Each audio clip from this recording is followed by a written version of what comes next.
I don't remember where I learned this tip for how to end phone calls abruptly, but I've had it in my mind for years. I've used it several times to great effect, and it would be cruel of me to not share it with you. If you're in a phone conversation that you need to get out of, that you need to hang up on, just hang up while you're talking, in the middle of your own sentence. Then it'll seem like a technical glitch, and no one will get mad at you. I'm not good at starting or maintaining conversations with strangers. Well, with almost anyone, but strangers is what we're talking about here. But I'm not, like, deeply in my shell. I'll sometimes say something like, hey, cool shoes. I'm not starting a conversation. You get to listen to my little neighbors in the background of this video. Anyways, no conversation needed. Here's the problem. Here's what I've learned about giving random compliments. You gotta do it right before you're leaving. I was standing next to a guy. We were both washing our hands in the bathroom. And he had a cool shirt on. So I told him, you got a cool shirt. But neither of us were done washing our hands. So we had another like 30 seconds in the bathroom. And I didn't know what to say afterwards. And it was terrible. It was awful. It was awkward. I didn't make myself feel good. Probably didn't make him feel good. Waste of a compliment. Lesson learned. Only say nice things to strangers when there is an immediate exit plan. Hey, we use the same kind of pen, I said to the guy next to me in the coffee shop, in a tone I hoped was convivial. He looked at me blankly. I doubled down on the awkwardness, holding up my pen and pointing to the pocket of his backpack where his identical pens were sticking out. He followed my gesture, looked at his bag, looked back at me, then went back to his computer and said nothing. I'm trying to congratulate myself for, giving an effort and being a little bit more outgoing. At the same time, I too don't exactly love public interactions, so I'm not going to hold it against the guy for not being a willing participant in my, personal growth experiment. Good for him, right? Don't let me use you like that. A little while later, a woman walked past the coffee shop wearing what appeared to be nothing but a leopard print fleece blanket held around her underneath the armpits like a towel after a shower. She actually seemed pretty happy. I'm sure everything was fine. Those are good pens, though.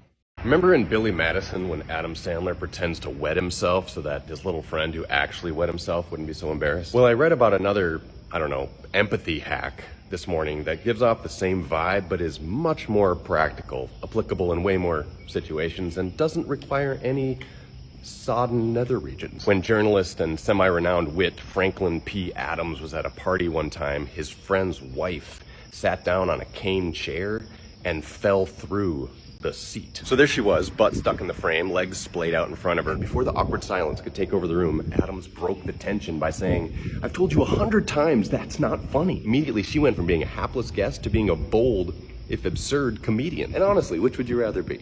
So there's your psychological trick for the day. The next time your friend does something embarrassing in public and you want to save them, pretend they did it on purpose. Tell them to knock it the fuck off, because everybody would rather be a dumb joker than an embarrassed oaf. Here's how to choose what to charge for a private event if you are an introverted public figure. Niche content today, folks. One-time Polish piano player and politician Ignacy Paderewski was invited by an English duchess to play a private concert. Am I saying that name correctly? Anyway, one time he was invited to do a private concert, and the duchess was not impressed with his exorbitant rate. So in a fit of snootiness, she wrote, "Dear Maestro, please accept my regrets for not inviting you to dinner. As a professional artist, you will be much more comfortable in a nice room where you can rest before the concert." And then he promptly wrote back, "Dear Duchess, as you so kindly inform me that I do not have to be present at your dinner, I shall be satisfied with only half of my fee." So there you have it, introverted musicians, comedians, what have yous. Overcharge, and then give a discount if you don't have to interact with the guests. When I was a broke-ass musician bumming around in Pensacola, I worked at a call center one time. And I say one time because I only lasted half a shift. I thought I was gonna make it a day. Couldn't do it. But I experienced in that 4 hours a kindness from a stranger that I'll never forget. First, let me set the stage. When I say I was broke, I was broke. I had $0. I spent my mornings finding payphones to see if anyone had forgotten their change in there. Then I'd take my savings, I'd go to Wendy's, and I'd buy a baked potato, and I'd be set for the day. Now, I want to be clear, I could have gotten a job. These were not hard times. I was like this by choice.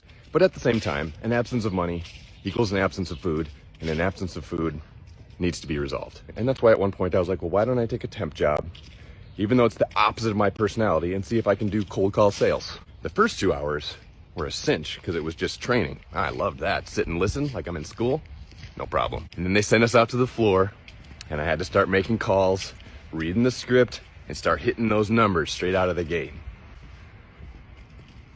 Oh my God. I have never fumbled over my words more. And I'm a word fumbler. I'm sitting in a cubicle, in a sea of cubicles. I can barely breathe. My heart is racing out of my chest. And I have to make a call to a stranger. I don't even like calling my friends. I have no idea how I'm gonna do this. But I need my $9 an hour. So I press whatever makes it dial. And this voice says, hello. I start through the script. I stammer. It is just embarrassingly bad. So awkward. And he says to me, listen, stop. There's no way I'm buying what you're selling, but I'm gonna listen to you, and you're gonna get through this.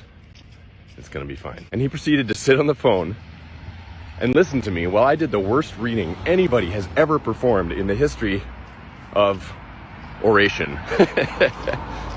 And then he wished me luck, and I summarily quit. I walked out of that place with 2 convictions. 1, I will never do sales again. And 2, I want to be as chill and kind as that guy on the phone. I have followed through with my whole heart on conviction number 1, and conviction number 2, that one I'm still working on.